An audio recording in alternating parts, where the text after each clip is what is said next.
魔杖，等下会介绍到。然后呢，我们现在就是要办上一次直播直播分享的抽奖。那大家看不到这个没关系，我就给它点一下。那我们抽奖的奖品呢，就是巧克力。好，开始转了，它等下会很吵。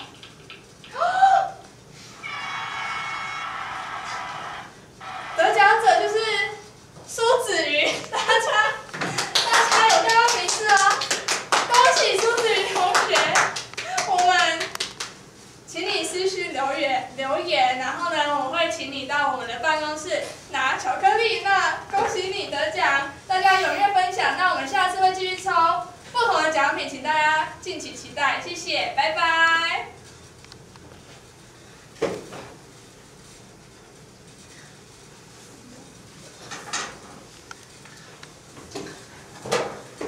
Okay, so we're back. 恭喜子云，非常感谢你非常热烈的分享，收看我们的节目。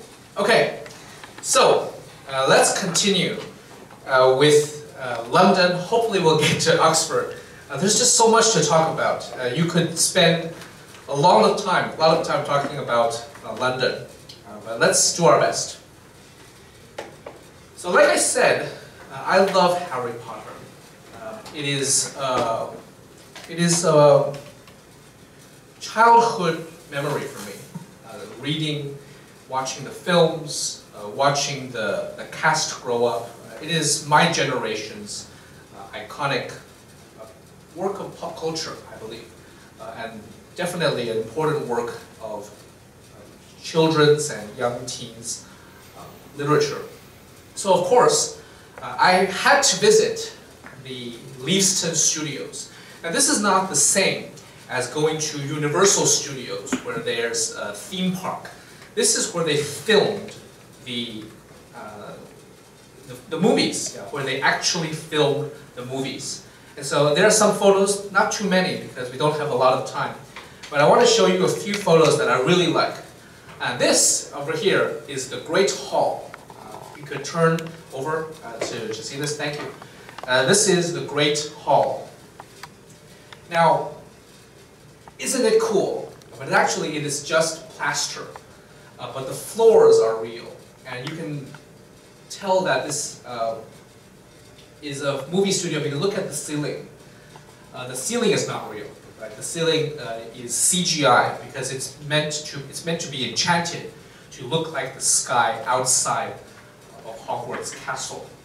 But look at the detail. There are all sorts of wonderful detail here to look at when you enter into the studio to take a look. There are also a lot of props to look at. I believe I sneaked in another photo. Oh yes, very good. This is the iconic Hogwarts Express. You are allowed to get in, you're allowed to walk in and take a look at the inside where they actually filmed. And yes, you feel like you are going to Hogwarts when you are getting onto the train. You get a feeling of what it feels like. And the train is actually, it's built in a way that London British trains are built. And they're a little different from the trains that we have in Taiwan. In Taiwan we have these open spaces. People, they walk in and through. But in British trains, and most European trains, they have these small compartments and you sit facing each other. And that's a nice experience. And going there, you sort of understand what it feels like. I was able to really take the train in Britain, but if you don't, it's a very nice experience of being here and sort of imagining yourself going to Hogwarts.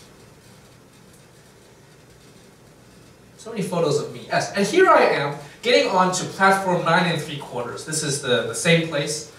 Yeah, we all have to do this, right? We have to relive our childhood and pretend that we're going to Hogwarts. Okay, so platform 9 3/4. Now I was able to visit King's Cross Station.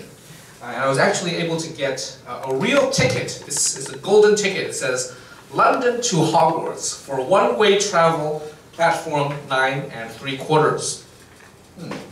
It says, issued subject to the rules and regulations of the Hogwarts Express Railway authorities. So that means, in case there's something wrong, they can still forbid me from going. Okay, and this is a nice souvenir to have. If you visit platform 9 3/4, actually in King's Cross Station. But this is in Leaveston, which is outside of London, but very close. Okay, so here we are back here in the main city of London. And I want to mention just one last thing. When you go, if you are in London, visit the palace, visit the museums, and visit the theatre. So 3 things that I would recommend doing in London. If you are interested in politics, you can go to the Parliament, you can go to Westminster Abbey. But what I really love are the museums. I really love the museums. I love the theatres. So go see a play. Go see a musical, see a play. And of course, yeah, forget it. I was going to say eat some British food, but that's the least interesting part of going to London. British food is, yeah, if you come from Taiwan, yeah, no comment. Okay, so this is the palace I was going to say. Palace is also this is Buckingham Palace. This is the changing of the guards, and we have this at Chiang Kai-shek Memorial. They have this as well. They have different troops, and it happens every day. So very nice thing to see. So see some royalty, see some theater, get some culture, go to the museums, and yeah. So this is in Oxford. This is in Oxford. Oxford is a place where everyone associates with the university. It is one of the most famous universities in the world.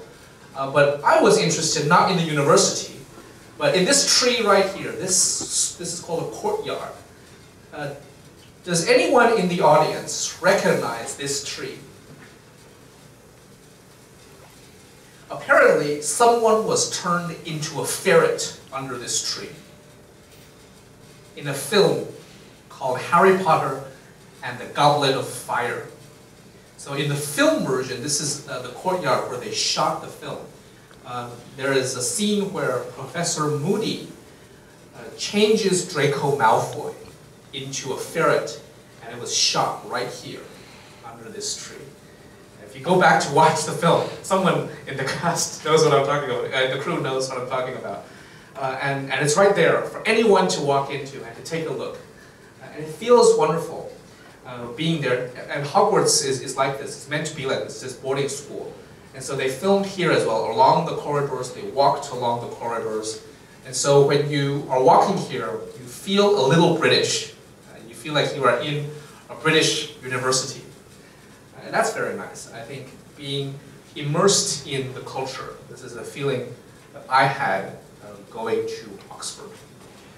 Okay, before I continue, there are some other things to talk about. I want to introduce some interesting things. I'm sorry that people who are watching this because of technology will not be able to try this with us. But this is a chocolate frog from Hogwarts. And these are called Bertie Bott's Every Flavor Beans.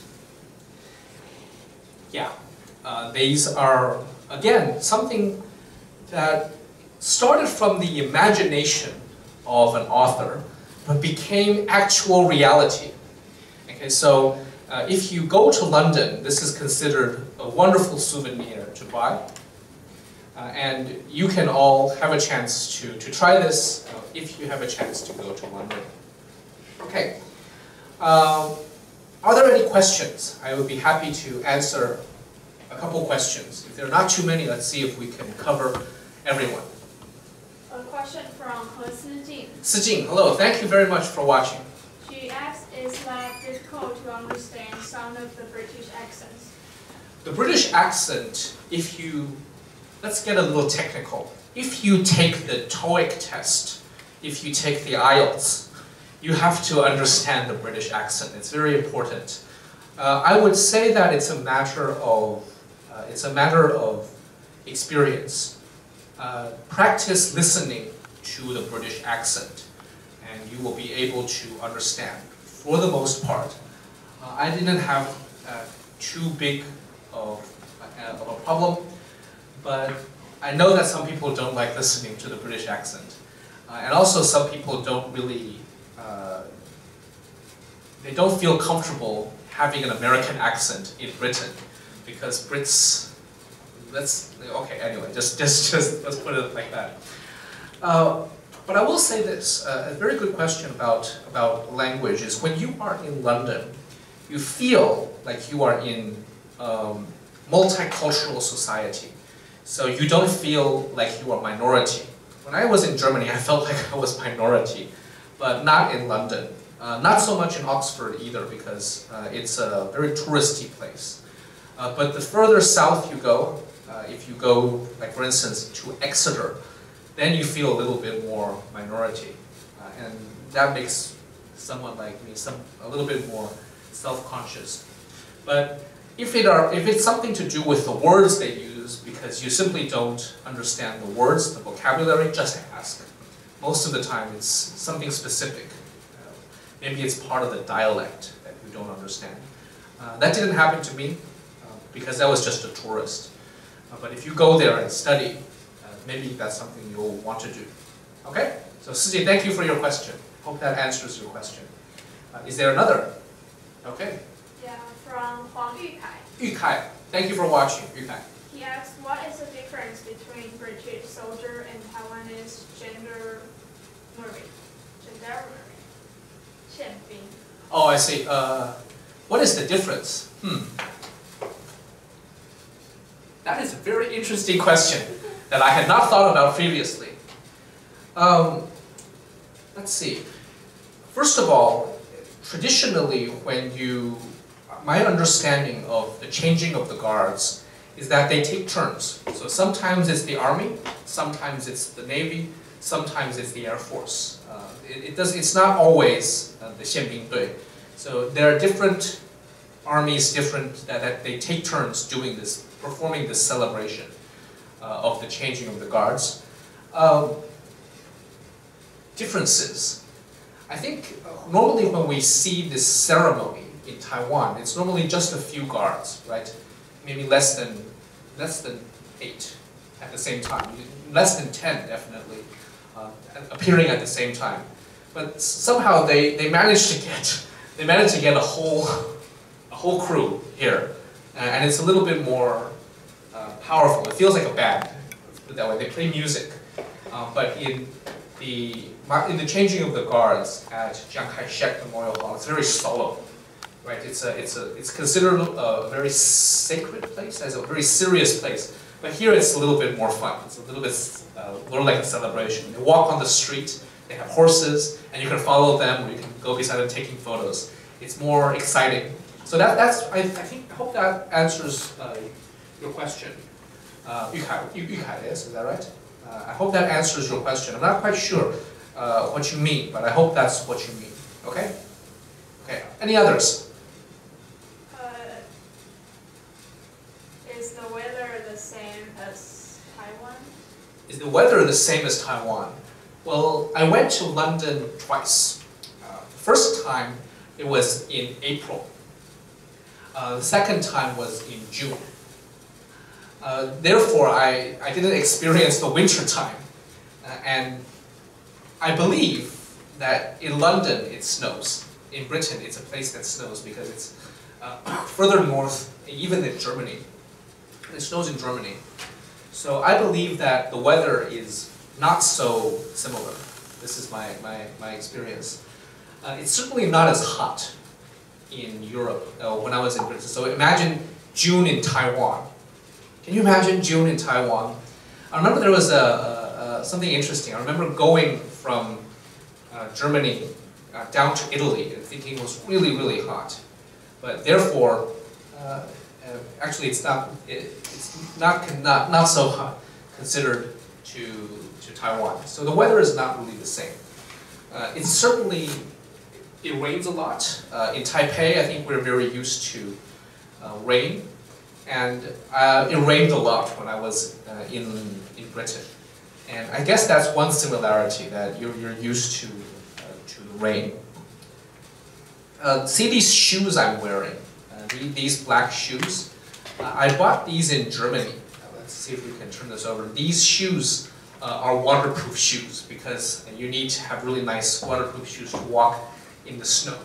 So I was able to buy these quite affordable, nice price. So if you go to London or Europe, particularly in the winter time, make sure that you have shoes that are waterproof. Yeah, and that will help you. So yeah, that's the question. That's my answer about the weather. Yeah. Okay, any more questions? A question from Zhen Yuwei. Yuwei, thank you so much for watching, Yuwei. He asks, did you go to watch the Stonehenge in this trip? Very good question. The Stonehenge. The Stonehenge, you need to leave London, right? It's a little bit outside. I know a friend who did. I did not. There was plenty to do already in the city. I sort of wish I did go, but you have to make choices. So a travel tip for all of you, when you are planning a trip, it's wonderful to do it yourself. I know that many people, they like going on a tour, and the bus takes you and you don't have to worry about anything. But now we have some wonderful services like Airbnb, and it's very easy to navigate the city if your English is okay. I believe that if you can arrange your own schedule, you will feel less pressure, and you will be able to visit the sites that you want to see the most. But regards to your question, you have to make some sacrifices when you go traveling. There will always be more to see that you want, that you have time for, or you have budget for. Plan accordingly, plan early, and make the most of the resources that you have, and that includes time. So I didn't visit Stonehenge, but hopefully I'll be able to do that someday. Okay.